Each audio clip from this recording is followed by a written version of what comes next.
Bienvenue dans Zoom sur mon assiette. Aujourd'hui, nous vous emmenons au cœur de l'exploitation arboricole Charles Orceau. Depuis 3 générations, cette entreprise familiale s'étend sur 15 hectares où pêche, fraises et légumes de maraîchage sont cultivés avec passion et respect de la terre. Une immersion dans l'authenticité des produits de notre région.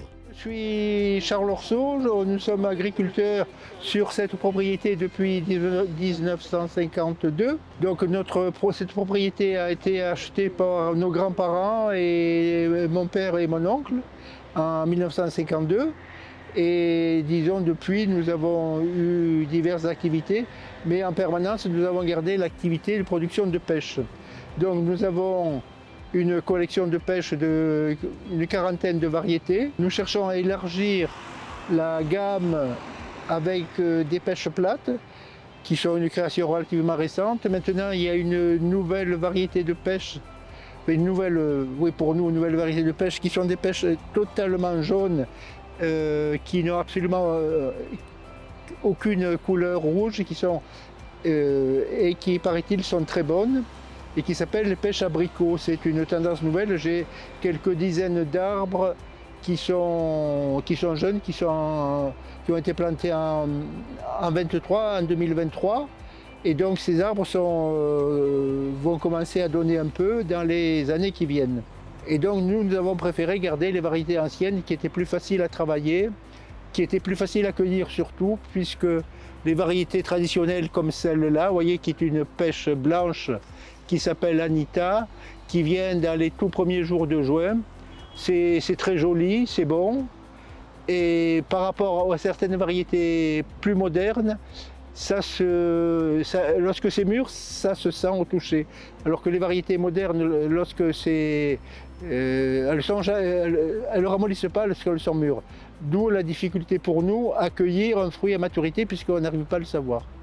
Au 15-20 juillet, nous avons malheureusement une bestiole qui se développe, c'est la mouche méditerranéenne du fruit, et sur lequel pour le moment nous n'avons pas une lutte biologique adaptée.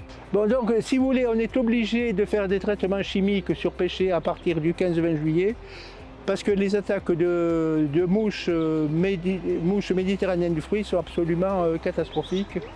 Et on peut perdre une récolte en quelques jours. Ces bestioles se prolifèrent à une vitesse absolument infernale et on n'a réellement pas le choix.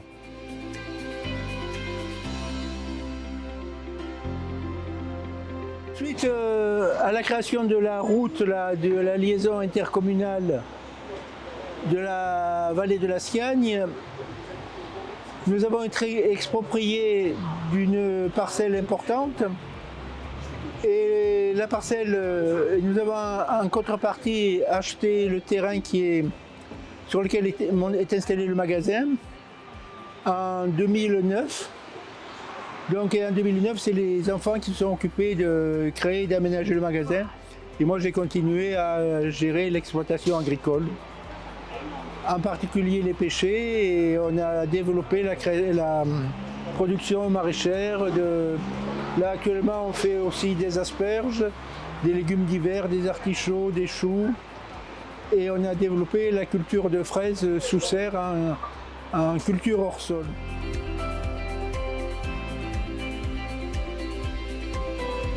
Donc là, on est dans la serre de fraises. Donc nous, on cultive principalement de la Manon, qui est une fraise robuste, de bonne qualité gustative, avec une jolie coloration.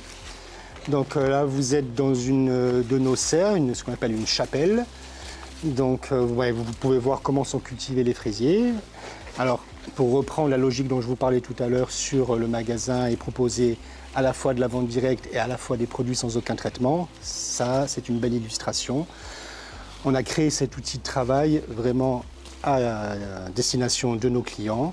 Donc, comme vous pouvez voir au-dessus de moi, nous avons mis cet espace sous une moustiquaire géante, ce qui nous permet d'éviter l'attaque de parasites venus du ciel. Et nous avons monté la terre à 1,20 m au-dessus du sol avec des poteaux en galva sur lesquels les animaux glissent pour qu'aucun prédateur ne vienne d'en bas. Ce qui fait qu'on arrive à avoir des fraisiers qui ne subissent aucune attaque extérieure et donc inutile de mettre des traitements puisqu'il n'y a pas de problème. Donc voilà, ça nous permet d'avoir des fraisiers magnifiques, en pleine santé, qui sont donc bien plantés dans la terre. On n'est pas du tout sur de l'hydroponique, il ne s'agit pas de ça. Il s'agit juste de trouver des méthodes de plantation qui nous permettent d'utiliser le moins de pesticides et de fongicides possible. Donc ça, c'est une belle illustration. Là, vous avez l'exemple d'une serre où les fraises sont complètement naturelles, magnifiques et n'ont subi aucune attaque de prédateurs. Merci d'avoir suivi ce reportage au cœur des vergers de Charles Orceau. Retrouvez-nous prochainement pour un nouveau numéro de Zoom sur mon assiette à la découverte des saveurs authentiques et des savoir-faire locaux.